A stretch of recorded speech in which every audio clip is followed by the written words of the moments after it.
नमस्कार। आम आज गोटे मीठा डिश छेना रसावली बनैबा।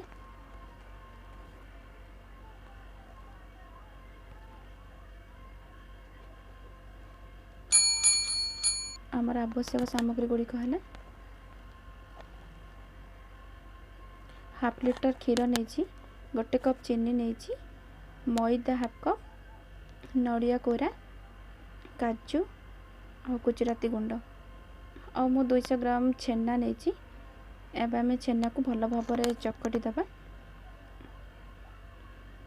मैदा को से पकईदबा। आपन चाहिए सुजी भी नहीं पारे।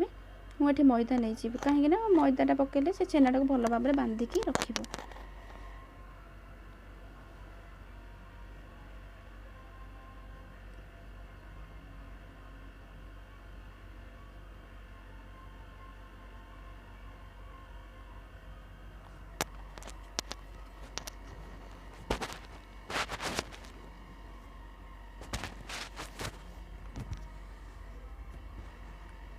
एबे हमर छेना भल भाव चकटी हो जाइए। एबे आमे ताकू बरा तैयार करिबा।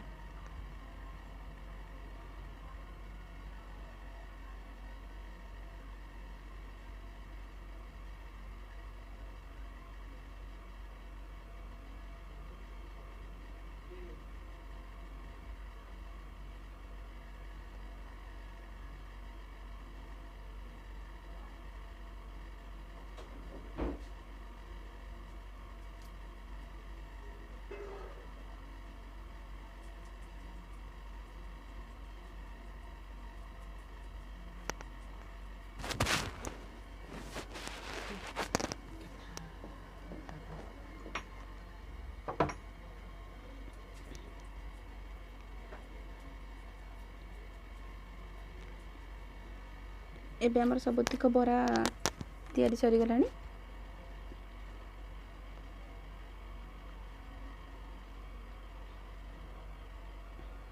एबे हमर तेल गरम हो गलानी। तेल को स्लो फ्लेम रे रखिबे। हाई रे रखिले पोड़ी जीवो, सेति लगी मु स्लो फ्लेम रे रखिछि। एबे हमर गोटी गोटी बरा पके दबा।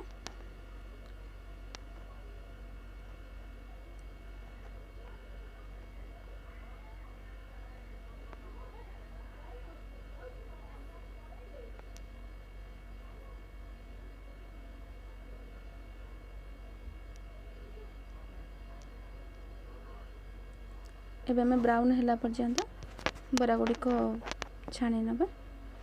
बेसी छाणिले से पोड़ी जीवो, तो सेति लगी मु एमती कलर रखिछि।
एबे हमर सबतिक बरा रेडी हो गला।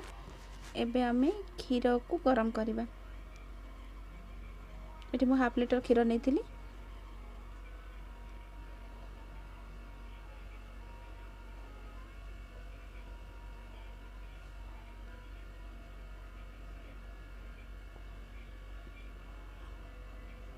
क्षीर को हमर फुटिया पे छाड़ दबा।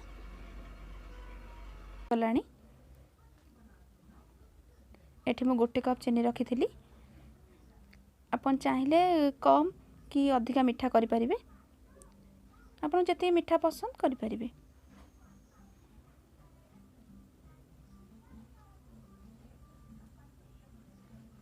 ଏବେ ମୁଁ ରଖିଥିଲି ଗୁଜୁରାତି ଗୁଣ୍ଡ, ତାକୁ ପକାଇଦେବା ଫ୍ଲେଭର୍ ପାଇଁ।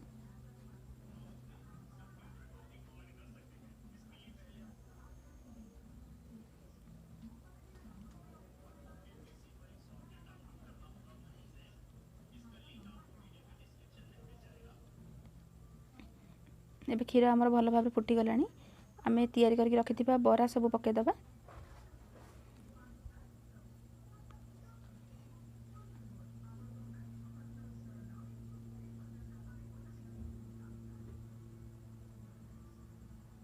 ବେଶୀ ସମୟ ଆମେ ଫୁଟେଇବାନି, 2 ମିନିଟ୍ ଭିତରେ ଆମର ବରା ଗୁଡ଼ିକ ଫୁଲିଯିବ।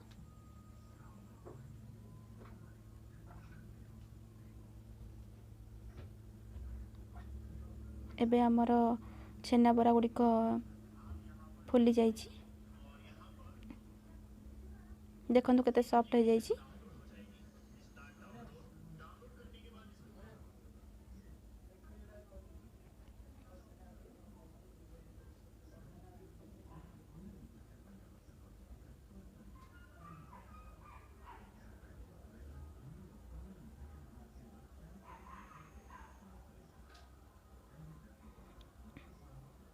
କାଜୁ ଆଉ ନଡ଼ିଆ କୋରା ମୁଁ ଗାର୍ନିସିଂ ପାଇଁ ନେଇଯାଇଛି।